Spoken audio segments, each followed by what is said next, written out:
السلام عليكم، شلونكم؟ شلون الصحة؟ ان شاء الله بخير. طبعا هسه تم اعتقال ياسر اخوي.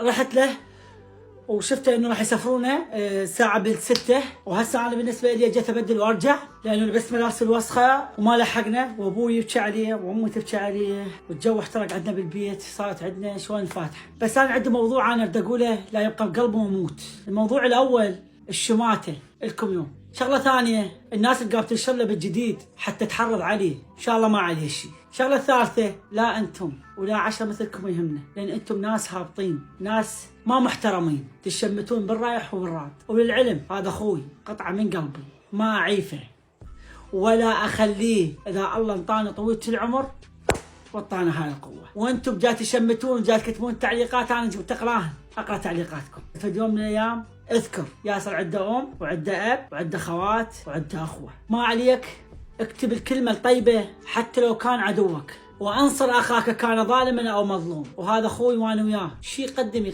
قدم محتوى هابط، قدم محتوى مو زين، هذا اخوي ويبقى اخوي والله كريم. شوف تعليقاتكم السلبية وتعليقاتكم الغلط او الفشاير موجودة بالتعليقات، لذلك على الحكومة ان تنتبه لكم مو تنتبه لياسر.